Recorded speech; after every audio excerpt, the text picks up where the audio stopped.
Guys अगर आप CMA student हैं तो आपको पता होना चाहिए कि 80% बच्चे अपने एग्जाम को पहले अटेम्प्ट में क्लियर नहीं कर पाते और इसके कुछ रीजंस हैं जो उनको पता चलता है उनके रिजल्ट आने के बाद। और ऐसे में ठोकर खाने के बाद सबक सीखने का क्या मतलब, जब हमारे पास कुछ ऐसे एविडेंसेस है जिसको जानकर हम लोग ये मेक श्योर कर सकते हैं कि आने वाले एग्जाम में हम फेल नहीं हो और हम उस 20-25% बच्चों में रहे जो पास होते हैं। और ये मैं खुद नहीं कह रहा हूँ, ये इंस्टीट्यूट का रिजल्ट कहता है, इंस्टीट्यूट के एग्जामिनर के जो तरफ से जो नोटिफिकेशन आया है उस पर लिखा हुआ है। और आपको मैं एंड तक वो सारी बातें बताऊंगा जिसके थ्रू आप लोग सीएमए के अपने लेवल्स को पहले अटेम्प्ट में पार कर सकते हो। So welcome guys, I am CS Tushar Pade, I am a faculty of law for CMA inter. और मैं आपको आज बहुत सारी बातें बताऊंगा और खास करके लॉ में कैसे अच्छे मार्क्स ला सकते हैं, इनफैक्ट सारे सब्जेक्ट में कैसे ला सकते हैं अच्छे से मार्क्स, ये बात करेंगे।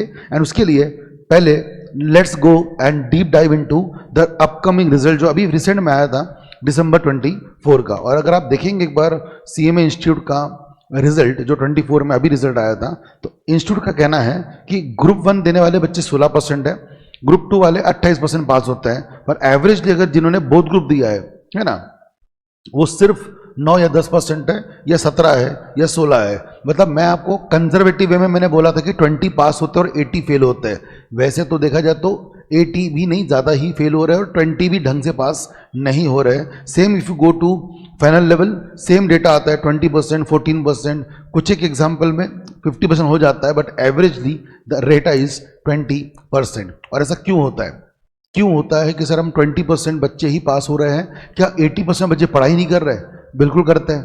बट सर दिक्कत क्या होती है? पढ़ाई तो कर रहे हो, अगर आप सीएमए कोर्स कर रहे हो तो ये बात तो तय है कि आप लोग एक प्रोफेशनल स्टडीज कर रहे हो और आप लोग आगे बढ़ना चाहते हो, है ना। आप वो लोग नहीं हो जो करियर में से बीकॉम या कुछ भी नहीं करना चाह रहे। तो पहली बात, it's not about studies, it's about smart study, it's about hard work, it's about focus, dedication, आपका एटीट्यूड, आपका अप्रोच। और वही मैं बताऊंगा आपको, ये आपका इंस्टीट्यूट का कुछ डेटा है जो उन्होंने बताया है कि जब कोई बंदा लॉ का पेपर, जैसे कि मैं वैसे तो लॉ का फैकल्टी हूँ, तो I will tell you about law के रीजन की बच्चों को लॉ में सबसे कम मार्क्स क्यों आते हैं, जबकि लॉ तो बहुत ईजी पेपर है ना। मेरे कई सारे बच्चों को रिसेंट में 65-70 मार्क्स भी आए हुए हैं और इसके पिछले एग्जाम में तो 80+ भी आए हुए हैं। तो सर ऐसा क्यों हो रहा है कि मेजर बच्चों को 70-80 भी आ जाते हैं मेरे, लेकिन जनरल बात करें तो लोगों को लॉ में 40 भी नहीं आ रहे? तो इनका मानना इंस्टीट्यूट का जो बहुत सही है, that is called as conceptual clarity. मतलब लोगों को परफेक्शन पता नहीं है, मतलब लोगों को कंसेप्ट ही क्लियर नहीं है। और जैसे जब मैं पढ़ाता हूँ, मैं खुद एक कंपनी सेक्रेटरी हूँ और मेरी टीचिंग एक्सपीरियंस 20 साल का है, तो मैं जब लॉ पढ़ाता हूँ तो वो कंसेप्ट लोगों के जहन में घुस जाता है और फिर जब जाते हैं तो फिर यार सब फैक्ट है ना यार, जो बंदे ने 20 साल कंपनी सेक्रेटरी बन के कंपनी लॉ को जिया है, आपके मेन सब्जेक्ट में कंपनी लॉ ही आता है, तो कंसेप्ट क्लैरिटी जब आपके पास रहेगी तो आप आराम से सॉल्व कर पाएंगे, क्योंकि वैसे भी आपका 30 मार्क का पेपर तो MCQ है। अच्छा, आपको केस स्टडी भी बहुत कम आती है, तो आपका पेपर तो बहुत स्ट्रेट होता है, बस आपको कंसेप्ट क्लियर रहेंगे तो आपको आंसर दिख जाएगा MCQ में, इतना आसान है, या फिर स्ट्रेट क्वेश्चन भी दिख जाएंगे। कई इंस्टीट्यूट का बोलना है कि कई लोगों को क्वेश्चन समझ में नहीं आते। आप में से कितने लोगों को लगता है सर हमको लिखना नहीं आता है? And many people think till the end of exam they fail because उनको लिखना नहीं आता है। Let me tell you, fact ये है, आपको लिखना तो आ जाएगा प्रैक्टिस कर करके, प्रॉब्लम इज वो पूछना क्या चाह रहा है वही समझ में नहीं आ रहा है। तो जब लोगों को समझ में नहीं आ रहा है कि पूछा क्या गया है तो लिखेंगे क्या, है ना। मैं आपको एक हिंट देता हूँ एग्जाम्पल के लिए, एक एग्जाम्पल देता हूँ फटक से, जल्दी से, सब लोग को ये रिवीजन याद ही रहेगा। एक कॉन्सेप्ट है सेक्शन 2 क्लॉज 85। अब उसमें ये लिखा हुआ है the concept is small company वाला, ठीक है। मैं फटाक से रिवीजन करा देता हूँ। लॉ बोलता है कि स्मॉल कंपनी कौन सी होती है?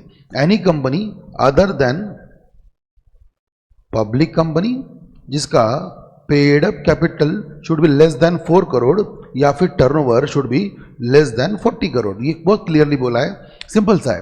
फिर से एक बात देख लीजिए, small company means a company other than public company which has a paid up capital of less than 4 crore, less होना चाहिए, या फिर turnover should be less than 40 crore. ये था कंसेप्ट।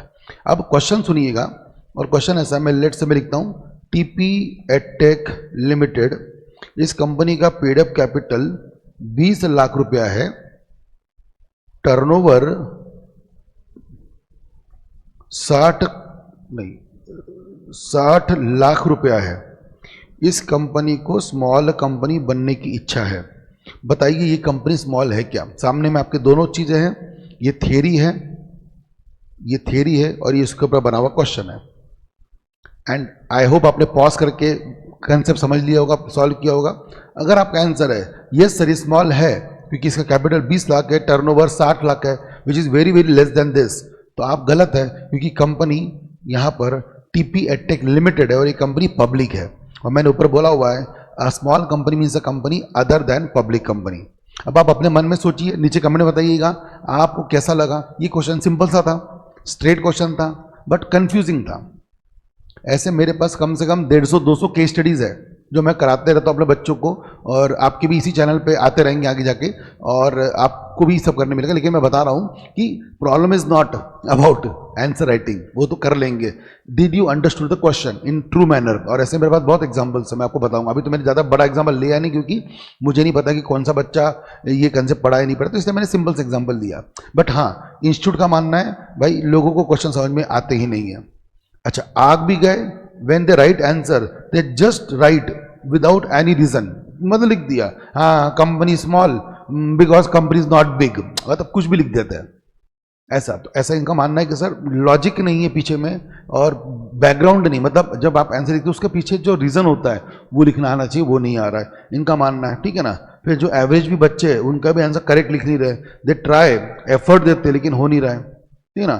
कई लोगों का परफॉर्मेंस ओके था। और जनरल कमेंट क्या है इंस्टीट्यूट का, ये सबके लिए ओवरऑल, जो पास भी हो रहा है जो फेल भी हो रहा है एवरेज वाले, कि यार लॉ में प्रिपरेशन एवरेज है। पहला, लोगों को has not given answer systematically and point wise, यानी इससे हिंट क्या मिल गई, आपको आंसर पॉइंट भी लिखना है टू द पॉइंट, और दूसरा आपको लिखना है सिस्टमैटिकली। अब हो कैसा रहा है, बंदा कुछ भी लिखता है ना, पॉइंट नंबर 2।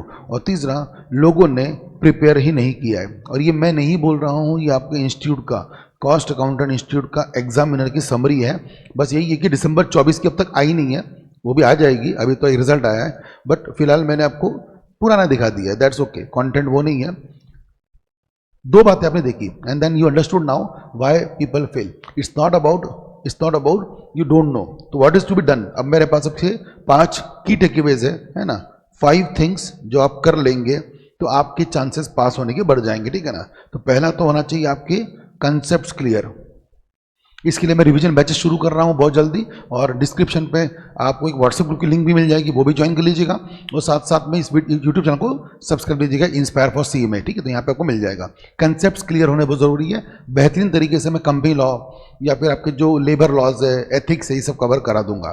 फिर नंबर 2 पे होना चाहिए राइटिंग प्रैक्टिस। सबसे बड़ी तो दिक्कत ये वाली होती है लोगों की, बट ये राइटिंग प्रैक्टिस कब करोगे, जब आपके पास बहुत सारे क्या होंगे, केस स्टडीज। तो ये मैं करा दूंगा आपके लिए, ठीक है ना। कम से कम 100 केस स्टडीज करा दूंगा भाई, मजा आ जाएगा, है ना। मतलब एक सिंपल सा कहावत है, an apple a day keeps doctor away, similarly a case study a day keeps failure away. तो अगर आप एक केस स्टडी रोज करते हैं तो आपका फेलियर दूर रह सकता है। तो अगर आप वो करें तो राइटिंग प्रैक्टिस तो मजा आ जाएगा। तो ये हो गया, ठीक है ना।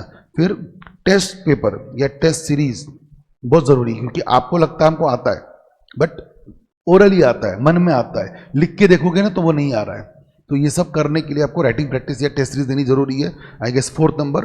और 5th पे लास्ट में आपको एक सॉलिड, है ना, सेल्फ रिवीजन, क्योंकि जितना भी अभी मैंने यहाँ तक करवाया है, ये तो मैंने करवाया, रिवीजन भी, कंसेप्ट भी मैं पढ़ा दूंगा, राइटिंग प्रैक्टिस मैं करा दूंगा, केस स्टडी मैं करा दूंगा, टेस्ट आपको देना है, और सबसे आखिरी में एक सेल्फ स्टडी या सेल्फ रिवीजन आखिरी में, लास्ट मई मंथ में, एग्जाम के 1 आध महीने पहले, बहुत मस्त है। इतने भी अगर आप 5 चीज़ें करेंगे ना गाइस, मेरी बात मानना, आप 80% में नहीं रहेंगे, आप उस 20 में आएंगे, और 20 की जगह 30 भी हो सकता है रिजल्ट। और देखो यार, 30 हो ना हो, हमको तो किस पे रहना है, 20% में रहना है, ये बात तय है। मुझे लगता है आराम से कर सकते हो। लॉ सबसे ज़्यादा स्कोरिंग है ग्रुप 1 में, क्योंकि बाकी 3 सब्जेक्ट बहुत ज़्यादा न्यूमरिकल है, टैक्स है ना, कॉस्टिंग है, अकाउंट्स है, उसको सपोर्ट करने के लिए law is very very beautiful subject. अच्छे मार्क्स मिलेंगे, मैं आपके साथ हूँ। बस इस चैनल को सब्सक्राइब कर लीजिएगा, नीचे में व्हाट्सएप ग्रुप की लिंक होगी, वो ज्वाइन कर लीजिएगा, और आपके सारे कंटेंट में आपको हेल्प करूँगा, और मैं मेक श्योर करूँगा कि आपको लॉ में अच्छे मार्क्स आए, आप इस 20% में आए, और मिल के हम लोग इंटर जल्दी से पास करें और आगे जाके फाइनल में भी आए, और यही रूल्स आपको फाइनल में भी फॉलो करना है। Right guys, so with this see you soon. I hope आप वीडियो को लाइक जरूर करेंगे, कमेंट करके बताएंगे कैसा लगा आपको, एंड व्हाट्सएप ग्रुप को ज्वाइन जरूर कर लीजिएगा। Right guys, bye bye, take care, see you, bye bye.